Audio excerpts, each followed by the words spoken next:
Bonjour et bienvenue sur KTV en direct à la radio, à la télévision et sur les réseaux sociaux pour un temps de parole ce matin consacré à la sécurité pour les transports scolaires. Et pour ce faire, nous avons Elad Chakrina qui est là. Bonjour. Bonjour Monsieur Léonard, bonjour Monsieur Camar. Bienvenue ici. Alors, vous êtes venu parce que vous avez une idée à proposer pour protéger les bus contre le caillassage. Mais quelle est cette idée? Alors tout d'abord, je tiens à également saluer toutes celles et tous ceux qui nous écoutent. Et alors souhaiter de bonnes vacances. Je crois que c'est les vacances parce que ça roule très bien en ce moment. Ouais, c'est vrai. C'est agréable d'arriver sans bouchon. Voilà. Ça surprend. Hein. Ah ouais, c'est pas courant en effet.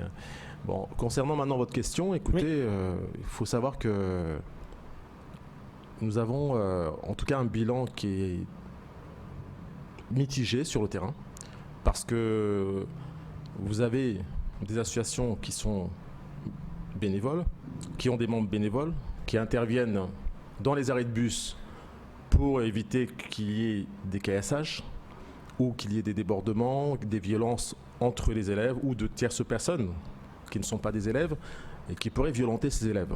Nous, en tout cas, notre association, le COSEM, Conseil de quartier pour la sécurité de Mayotte, vous avez eu les images et les actions.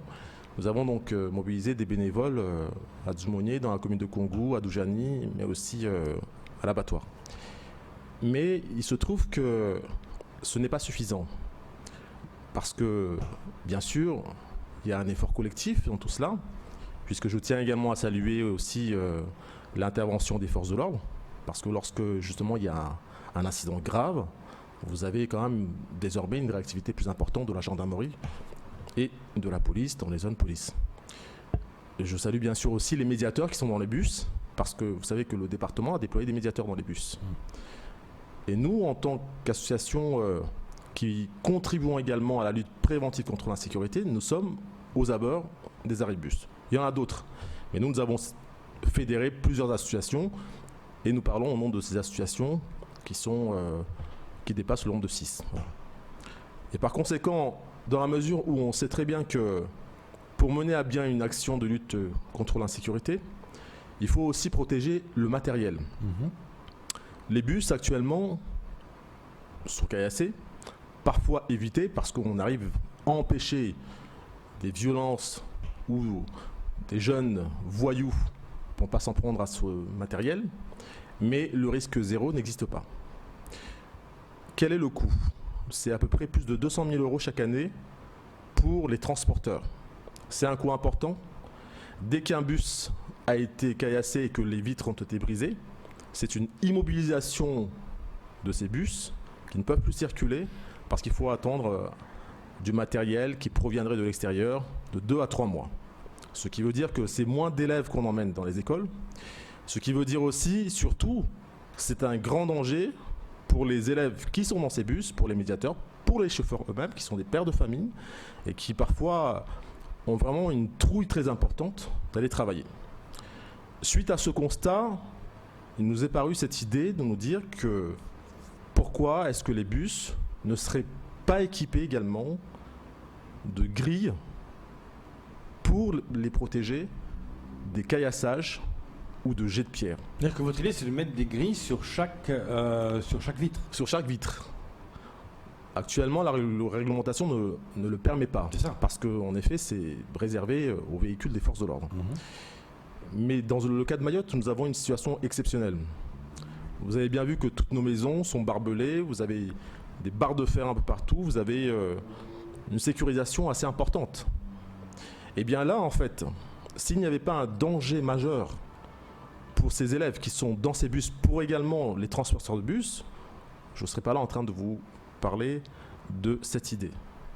Parce que quand on jette, ou quand il y a plusieurs jets de pierre dans un bus, vous imaginez la catastrophe, le drame qui pourrait se produire, c'est-à-dire soit des morceaux de verre qui éclateraient et qui pourraient atteindre des élèves, leurs yeux, leur corps, de manière générale, ou soit maintenant, et ça nous ne le souhaitons pas, qu'il y ait un accident grave, des blessés graves, qui seraient susceptibles ensuite d'être emmenés à l'hôpital et bien sûr avec toutes les conséquences que cela en découlerait, c'est-à-dire une révolte massive, c'est-à-dire des Bien violences sûr. encore plus importantes. Donc vous proposez Donc, ce qui est d'équiper des grilles de tous les bus, mais ça a un coût, ça. Ce qui est proposé, c'est pas tant la question du coût, parce que la dernière fois, parce que je conseille sur le plan juridique des transporteurs aussi.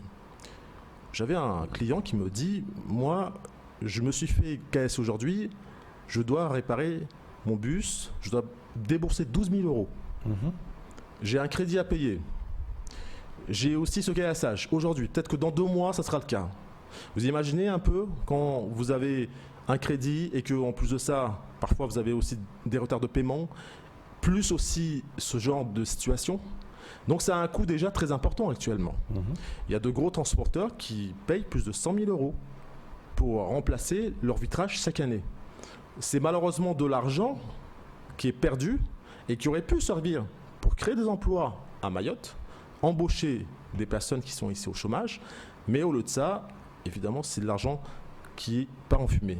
Ça reviendrait moins cher, bien sûr, de mettre ces grilles sur justement les vitrages pour éviter ce genre de situation. Mais vous pensez pour que ça peut sécuriser. être homologué, ce genre de vitrage? Parce que c'est pas évident de faire homologuer ces grilles.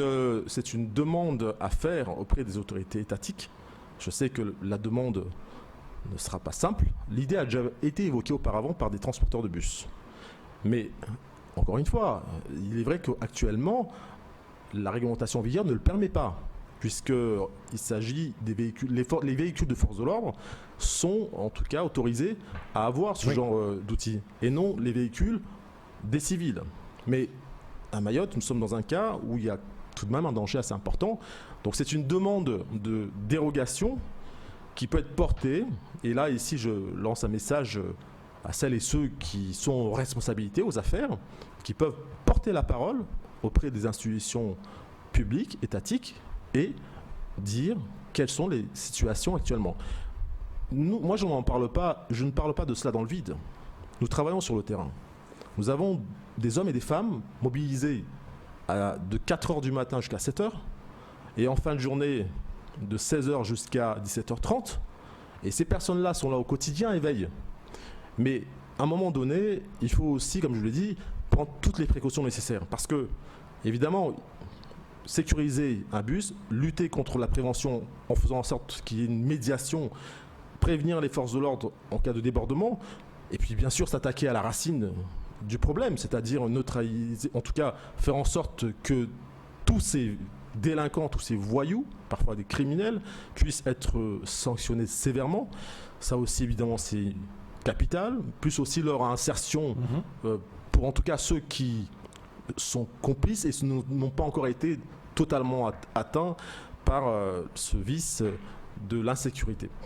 Eh bien, je crois que ce message qui est lancé peut porter ses fruits.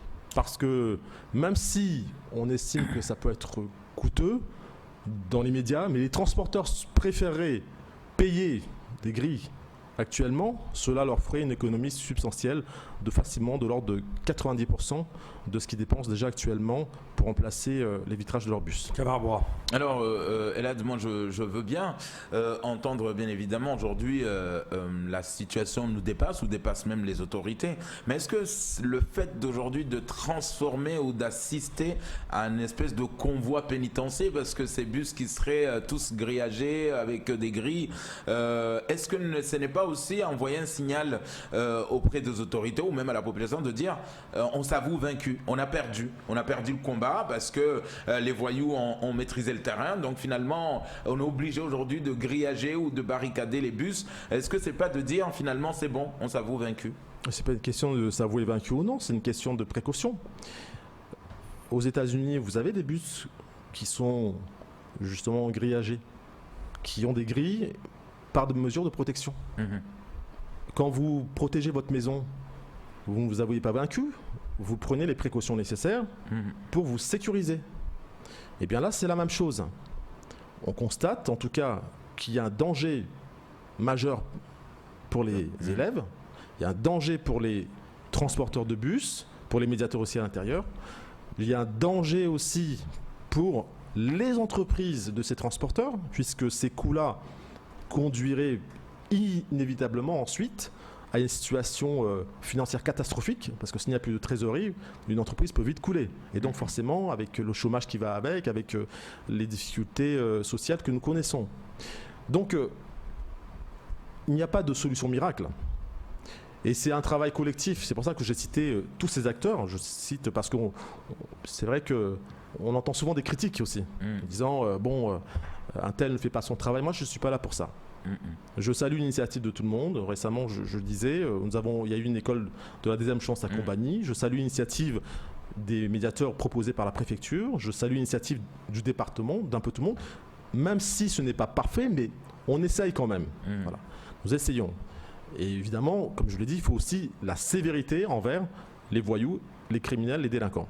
Maintenant, pour ce qui est de ces bus, avec ces grillages, évidemment que quand on a cette image, on est presque horrifié en se disant que comment se fait-il que nos enfants seraient transportés dans des véhicules qui sont barricadés. Ça veut dire que nous sommes dans un état si désespéré, si chaotique. Je peux le comprendre. Mais en même temps, est-ce que je comprendrais si mon enfant est blessé dans ce bus ? Si c'était votre enfant qui était atteint par un projectile ou par une vitre cassée et qui se retrouvait à l'hôpital gravement avec un œil ou avec une quelconque blessure très grave, vous ne serez pas en train de raisonner de cette façon-là. Pourquoi pas proposer des vitres blindées plus que des grillages ? Si les vitres blindées peuvent éviter qu'il y ait en tout cas des fissures, eh bien pourquoi pas. Mais d'après ce que j'ai cru comprendre, même lorsque vous avez des vitres blindées et que vous avez des pierres, il y en a qui résistent. Fortes. Écoutez, si vous en trouvez, tant mieux. Mais en tout cas, vous ne pouvez pas conduire avec des fissures parce que lorsque un transporteur est choisi pour mener des élèves, il faut qu'il obtienne absolument un contrôle technique. Oui, mais ce contrôle technique-là, à l'époque, il y avait des filtres qu'on mettait sur les vitres. Non, mais j'entends bien, pour éviter qu'elles se contrôle brisent. Le contrôle technique, c'est un coût déjà. Vous devez aller payer votre contrôle technique systématiquement. Et si maintenant vous avez la moindre fissure, même si ce sont des vitres qui sont très résistantes, mais s'il y a des fissures, vous devez changer votre vitrage. C'est obligatoire. Donc, on peut très bien essayer avec des vitres qui sont plus résistantes, je l'entends bien. Mais si maintenant ça ne fait pas ses preuves, je crois qu'il faut aussi mettre un autre type de matériel. Alors, et là, Chakina, on sait qu'aujourd'hui, il y a beaucoup de bénévoles, comme vous l'avez dit, notamment, vous connaissez bien, par exemple, aujourd'hui, du côté du COSEM, mais les médiateurs, les bénévoles, les mamans, en tout cas ceux qui se lèvent très tôt pour aller essayer en tout cas de calmer, d'apaiser en tout cas dans ces hubs où les jeunes viennent prendre les bus en espérant que ça ne déborde pas et que ça ne parte pas en affrontement. Ce ne sont pas des policiers, ce ne sont pas des gendarmes. Des fois, le temps d'alerte, le temps de l'arrivée par exemple des forces de l'ordre prend beaucoup de temps et même des fois, ces bus sont pris à partie dans des endroits éloignés des habitations. C'est-à-dire, voilà, entre un point A et un point B, mais il y a la forêt, donc ces jeunes-là sévissent par là. Est-ce que là aussi, c'est le fait de grillager déjà les bus, le fait qu'ils s'éloignent des habitations, s'ils sont pris à partie, mais on sait qu'on peut couper la route. Ils peuvent mettre des arbres aujourd'hui, s'ils voient que les bus sont grillagés ou barricadés, ils peuvent mettre des pierres pour que le bus ne puisse pas avancer et le prendre en guet-apens. Écoutez, chacun a sa mission. Lorsqu'il y a des barrages, lorsque vous avez un attroupement important de voyous, vous avez les forces de l'ordre. Et vous aurez remarqué, vous vous souvenez de l'incident des violences qui se sont produites à Dzumonnier, où vous avez, d'ailleurs, ce ne sont pas des jeunes de Dzumonnier, mais la plupart provenaient d'autres localités et étaient venus en découdre avec d'autres jeunes à Dzumonnier. Vous avez une intervention des forces de l'ordre. Mais vous avez eu à un moment donné aussi des habitants de villages qui connaissaient parfaitement certains jeunes et ont pu peut-être un peu plus intervenir pour faire en sorte que la situation puisse se calmer. Mais j'en reviens, vous avez des barrages, c'est la mission des forces de l'ordre. Vous avez des barrages, c'est les gendarmes qui interviennent, c'est la police qui intervient. Vous ne pouvez pas faire autrement. Non, mais je parle du temps d'intervention. Le temps d'intervention dont vous me parlez, Ça, maintenant, il faut interroger les autorités compétentes sur la question de la réactivité. Ça veut dire que c'est aussi la question peut-être d'une brigade supplémentaire, puisque, bon, il y a encore quelques années de cela, nous n'avions pas la brigade de gendarmerie de Congo, de Majicavo actuellement. Elle existe. Donc dans cette zone-là, parce qu'on sait que dans le tronçon de Zoumonier, Majicavo, Pasmaïti, Doujani, c'est là où vous avez souvent des violences. Eh bien, il y a une réactivité, en tout cas à ce niveau-là, il me semble. Maintenant, si ça n'est pas suffisant, il faut interroger en tout cas les autorités compétentes à ce niveau-là, comment améliorer cette réactivité. Nous, tout ce qu'on peut faire, parce que notre rôle en tant que société civile, c'est de faire de la prévention contre la délinquance. La médiation, la prévention, calmer, pacifier, intervenir, en tout cas pour justement tout de suite identifier les auteurs, les fouteurs de troubles, pour alerter les forces de l'ordre et pour ce qui est des bus, pouvoir les protéger. Maintenant, il ne faut pas oublier que la mission régalienne de l'État, elle prime avant tout, puisque la sécurité, c'est de l'ordre justement de l'État. Donc, c'est un complément, même si la réactivité dont on parlait, où on peut avoir l'impression qu'elle peut faire défaut par moment, ça peut arriver partout, pas qu'à Mayotte, mais maintenant, ça n'empêche pas, comme je l'ai dit, de poser la question, est-ce qu'il ne faudrait pas une brigade de gendarmerie supplémentaire, par exemple, dans la commune de Bandrabois, à Dzoumonier, puisque le tronçon, vous voyez, de Majicavo jusqu'à Mtsamboro, vous avez 2 brigades à Majicavo et à Mtsamboro. Et donc, au milieu, il faudrait peut-être avoir une autre brigade. Le temps passe. Pour revenir à cette histoire de grillage, il y a des réactions sur la page Facebook. De nombreuses viennent dire, mais quid des issues de secours? Parce qu'on sait que les vitres, ça permet aussi de les briser pour sortir des bus. Absolument. S'il y a des grillages, on fait comment pour sortir du bus? Absolument. Alors, c'est pour ça que je vous avais dit que à l'époque, cette idée avait été un peu marginalisée. Lorsque des transporteurs de bus avaient émis l'idée de mettre ces grillages en disant, certains disaient non seulement en effet c'est pour les forces de l'ordre, mais en plus de ça, ce sont des issues de secours et qu'on ne pouvait pas mettre ces grillages. Mais vous savez que vous avez affaire à toutes sortes d'ingéniosité dans des aménagements de bus ou d'un local. Il est possible, en tout cas, d'aménager une partie qui servirait d'issue de secours et sécuriser d'autres parties. Je ne suis pas un fabricant de bus, je ne peux pas non plus ici vous expliquer techniquement parlant comment il faudrait procéder, mais je crois que sur le principe, cela ne posera pas de problème. Donc là, vous allez déposer cette demande? Cette demande va être déposée par, oui, en effet, tous ceux qui souhaiteraient, en tout cas, que leur bus soit sécurisé. Parce que, bon, il faut quand même essayer, il faut tenter, même si que cette demande aboutit. Si elle aboutit, ce serait évidemment une bonne nouvelle pour les transporteurs qui souhaiteraient sécuriser leur véhicule. Si maintenant elle aboutit pas, écoutez, encore une fois, je vous dis, je lance un appel aux autorités compétentes pour au moins recevoir ces personnes et les écouter. Justement, pourquoi cette idée n'a pas été proposée lors des assises de la sécurité? On l'a pas vu dans la synthèse quand il y a eu la restitution. C'est-à-dire, pourquoi c'était pas le moment là où il y avait tous les acteurs qui étaient réunis pour pouvoir débattre, échanger et peut-être trouver la bonne solution par rapport à cette idée de départ? Cette idée avait déjà été lancée auparavant, mais je crois que l'idée avait été étouffée. Il y a eu les assises, en effet. Et bon, de ces assises, il y a eu des propositions. Mais maintenant, peut-être que certains n'avaient pas souhaité spontanément s'exprimer à ce niveau-là. Mais nous, c'est parce que nous parlons avec les transporteurs. Vous savez, quelqu'un qui en a un gros sur le cœur, il ne dit pas toujours les choses. Généralement, c'est en côtoyant au fur et à mesure les personnes concernées que finalement on arrive à avoir leur ressenti, leurs idées sur la question de la sécurisation de leur véhicule. Merci beaucoup d'être venu ce matin pour parler de ça. On va finir par une touche d'humour de l'un des auditeurs qui a écrit il faut enlever toutes les vitres et fournir aux élèves des raquettes de tennis pour renvoyer les cailloux sur les voyous. C'est ça. C'est pas mal. C'est se jeter à corte perdue dans une idée. C'est tout pour ce temps de parole.